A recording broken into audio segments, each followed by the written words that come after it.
Hello dear students, I hope कि आप सब लोग अच्छे होंगे। जैसे कि मैंने आपको बताया था, थॉट्स आपका जीवन बना सकते हैं, बर्बाद कर सकते हैं। तो हम लोग एक सीरीज चला रहे हैं, संकल्प की शक्ति, power of your thoughts, power of your belief system.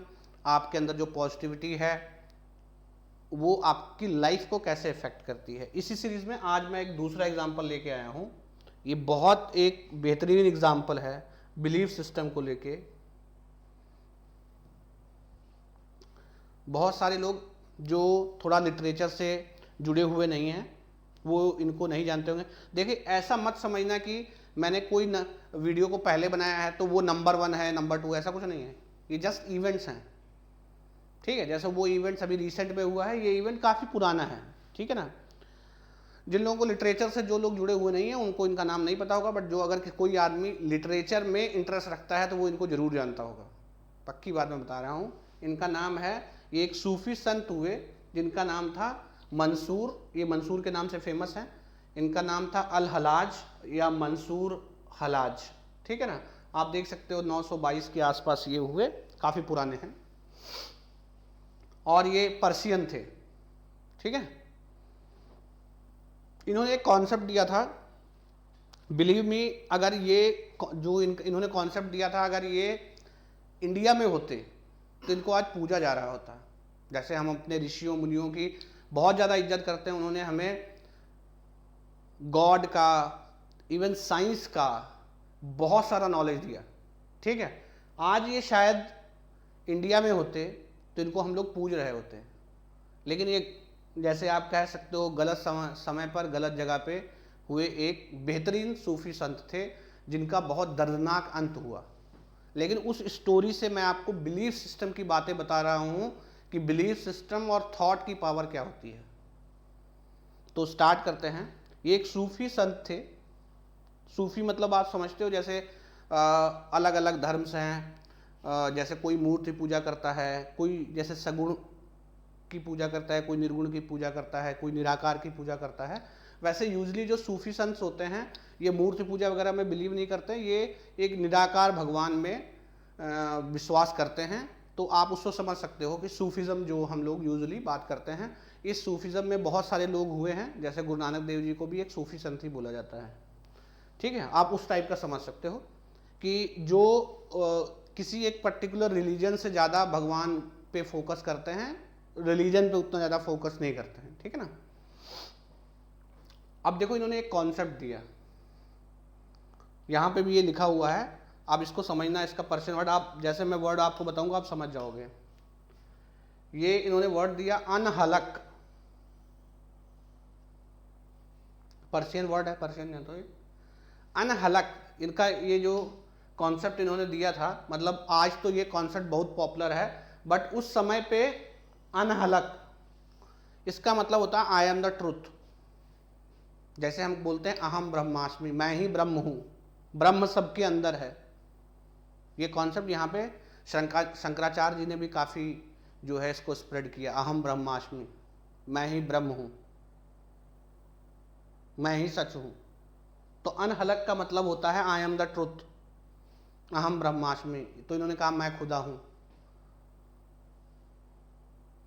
अब ये जहाँ पे रहते थे वो एक इस्लामिक स्टेट था, और इस्लाम में इस चीज़ का कॉन्सेप्ट नहीं है कि आप ये कह सको कि अहम ब्रह्मास्मि, मैं खुदा हूँ। नहीं, इस्लाम मानता है खुदा एक है। तो इस्लाम के कॉन्सेप्ट में मैं किसी भी कॉन्सेप्ट को बुरा या अच्छा नहीं कह रहा हूँ, मैं जस्ट थॉट्स और कॉन्सेप्ट को कंपेयर कर रहा हूँ कि किस किस विचारधारा में क्या थॉट बोला गया है।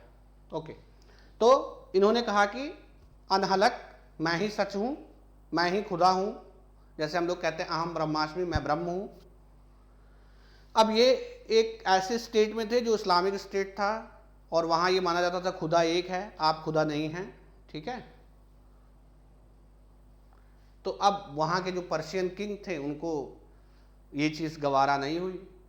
इनके एक गुरु थे, आप कैरेक्टर याद रखोगे तो स्टोरी को बहुत अच्छे से कनेक्ट कर पाओगे। इनके एक गुरु थे जिनका नाम था जुनैद। जुनैद एक बहुत पहुंचे हुए सूफी संत थे। अब जुनैद को ये पता चला कि उनका जो शिष्य है वो अहम ब्रह्मास्मि बोल रहा मैं खुदा हूँ। तो उसको उनको इन चीज़ के कॉन्सिक्वेंस पता थे कि अगर ये ऐसा बोलेगा तो उसके साथ क्या क्या हो सकता है। जुनैद ने मंसूर से कहा, देखो तुम्हें पता है, मुझे पता है जो तुम कह रहे हो वो सही है, वो तुम्हारा सेल्फ रियलाइजेशन है, मुझे पता है कि जो तुम कह रहे हो वो सच है, बट ऐसा बोलो मत, क्योंकि ऐसा बोलोगे तो वो इस्लाम के खिलाफ होगा और फिर तुम्हें सजा दी जाएगी। तो कहते हैं लोग कि जुनैद ने मंसूर को खुदा की कसम भी चढ़ाई कि तुम मेरे सामने खुदा की कसम उठाओ कि तुम कभी ये वर्ड यूज नहीं करोगे। मंसूर ने, उनके गुरु थे, पुराने ज़माने में गुरुओं का बहुत आदर किया जाता था, आज भी किया जाता है, बट उस इंटेंसिटी से नहीं किया जाता है। ये सच हमें एक्सेप्ट करना पड़ेगा, शायद गुरु भी उस लेवल के नहीं है। इन्होंने कसम उठाई, फिर इन्होंने ये चीज़ प्रचार प्रसार करना चालू किया, सभाओं में बोलना चालू किया। फिर जुनैद ने उनसे पूछा कि भाई तुमने तो खुदा की कसम उठाई थी, तुमने खुदा का कसम तोड़ क्यों दिया?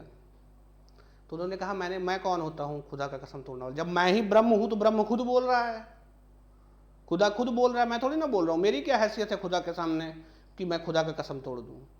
ऐसे करके ये कहानी चलता रहा। एम्परर तक बात पहुँची, उन्होंने कहा कि आप कुफर कर रहे हैं और आपको इसकी सज़ा मिलेगी। उन्होंने सबको बुलाया और फतवा जारी करवाया कि मंसूर को ऐसी मौत दी जाए जो सब के लिए एक सबक बन सके, या मंसूर को बोला गया कि आप सुधर जाओ। तो मंसूर ने बोला जो मेरा सेल्फ रियलाइजेशन है, आप देखना यहाँ पे पावर ऑफ थॉट्स आता है, बोला जो मेरा सेल्फ रियलाइजेशन है मैं उससे कैसे मुकर सकता हूँ, जो मैं फील कर रहा हूँ मैं बोलूँगा। तो मंसूर को क्या बोला गया कि पहले इनको बुलाया जाएगा। तो एक पुराने ज़माने में जब किसी को सजाए मौत दिया जाता था तो बहुत बड़ा ढोल पीट के लोगों को बुलाया जाता था दिखाने के लिए कि ऐसा गलती दोबारा कोई ना करे। लाखों की भीड़ इकट्ठा हुई। मंसूर के मौत के फतवे पर जुनैद जो उसका गुरु था उसके भी साइन कराए गए। आदेश ये हुआ कि जुनैद को सूली पे मंसूर को सूली पे लटकाने से पहले पत्थर मारे जाएंगे। अब जुनैद को लगा कि अगर जहां पे मंसूर को प्रोसिक्यूट किया जाएगा, अगर मैं वहां पे ना पहुंचा तो शासक ये मान सकता है कि मैं मंसूर के साथ हूं। ये दिखाने के लिए कि वो भी मंसूर के खिलाफ है, जुनैद भी मंसूर के खिलाफ है, जुनैद भी उस भीड़ में गया। तो बोलते थे कि जब मंसूर को लोग पत्थर मार रहे थे मंसूर हंसता था। अब जुनैद उनके गुरु थे, उनको पता था ये सच कह रहा है, तो उन्होंने पत्थर ना मार के उनको एक फूल मारा। मंसूर रोने लगा। तो लोगों ने उससे पूछा कि जब पत्थर मार रहे हैं तो तुम हंस रहे हो और जब तुमको फूल मारा है तो तुम रो रहे हो। तो उसने पता है क्या कहा? उसने एक बहुत हार्ट टचिंग बात कहा, जो मुझे पत्थर मार रहे हैं वो मेरी अंतर्दशा को नहीं जानते हैं, इसलिए मैं उन पे खफा नहीं हूँ, उनसे मुझे कोई शिकवा नहीं है, लेकिन जिसने फूल मारा है वो मेरी अंतर्दशा को जानते हुए भी मुझे मारने वालों की कगार में खड़ा है, भले ही उसने फूल मारा है। उसने जो है अपनी आइडियोलॉजी से पैर पीछे नहीं खींचा। फिर कहते हैं हिस्ट्री में मंसूर का मौत एक सबसे दर्दनाक मौत में से एक था। मैं ये नहीं कहूँगा सबसे दर्दनाक था, हिस्ट्री में बहुत ऐसे केसेस हुए हैं तो हम ऐसे कंपेयर नहीं कर सकते। सबने अपना अपना शहादत दिया है, सभी अपनी जगह पे महान हैं, मैं किसी से कंपेयर नहीं कर रहा हूँ, but one of the most जो दर्दनाक तरीके से मंसूर को मौत दिया गया, कहते हैं उसे पहले पत्थर मारे गए, फिर उसके पैर काट दिए गए, फिर उसके हाथ काट दिए गए, उसकी आंखें निकाल ली गई और फाइनली उसे सूली पे लटका दिया गया। कहते थे कि जब उसका पैर भी काट दिया गया तब भी वो अनहलक अनहलक मैं ही ब्रह्म हूँ, मैं ही सत्य हूँ चिल्ला रहा था और हंस रहा था। तो लोगों ने उससे पूछा कि तुम मर रहे हो, तुम हंस के मर रहे हो? तो उसने एक चीज़ पता क्या कहा? जिसको तुम मार रहे हो वो मैं नहीं हूँ, और जो मैं हूँ उसको तुम मार नहीं सकते। ठीक है, ये है power of thoughts, power of belief. नहीं तो आप ये सोचो कि किसी आदमी को आप मार रहे होगे वो हंस रहा होगा, और आप ये मत सोचो कि ये बढ़ा चढ़ा के बोली हुई बात है। बहुत रिसेंट हिस्ट्री में ऐसा हुआ है कि लोगों को बहुत ज़्यादा बुरी तरीके से मारा गया है, लेकिन वो इतने ज़्यादा एकाग्र थे, इतने ज़्यादा उनका थॉट अलाइंड था, इतने ज़्यादा वो फोकस थे कि उन्हें हाथ का कटना, पैर का कटना पता नहीं चला। ठीक है, तो आप देखो power of thoughts, positivity, belief, उसे बिलीफ है, अनहलक है, मैं ही ब्रह्म हूँ। ऐसा बोलना और बिलीव करने में फ़र्क है। उसे बिलीव है कि मैं ब्रह्म हूँ। जब मैं ब्रह्म हूँ और आत्मा है वो मर नहीं सकती, वो अमर है, उसने ये मान लिया। जब मान लिया तो मार दो, आत्मा अमर है, मार दो शरीर को। भगत सिंह ने भी कहा था, you can kill a person but not ideology. आप इंसान को मार सकते हैं, विचार को नहीं। वो प्रोपगेट होता रहेगा पर्सन टू पर्सन। तो क्या मंसूर को मार के उसका थॉट प्रोसेस खत्म थोड़ी ना हुआ? आज भी हम लोग बातें कर रहे हैं। सी 922 2022, हजारों साल पहले। बिलीफ सिस्टम बहुत खतरनाक है, मैं यही कह रहा हूं आपको।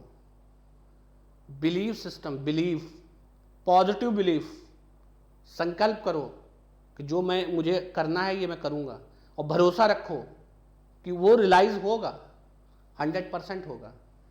एक तो आप अच्छा सोचो, और अच्छा सोचने के साथ ये बिलीव रखो कि जो मैं सोच रहा हूं वो एक्चुअल रियलिटी में होगा। Believe me, law of attraction works very fine. जो आप बोलते हो ना, धीरे धीरे आप वैसे हो जाते हो। तो आप देखो कि एक ऐसा आदमी जिसने अपनी आइडियोलॉजी, अपने थॉट्स को लेके अपनी जान दे दी, और हंसते हंसते जान दे दी। किस चीज़ का पावर था? थॉट और पॉजिटिविटी का पावर था, बिलीव सिस्टम का पावर था। तो कभी भी गलत मत सोचो, ठीक है? दूसरे के लिए भी गलत मत सोचो, ठीक है? खुद पे फोकस करो, खुद पे ध्यान दो, बस पॉजिटिव थॉट्स रखो। नेक्स्ट वीडियो के साथ मिलेंगे आपके साथ कल। तब तक के लिए stay tuned, bye bye, take care.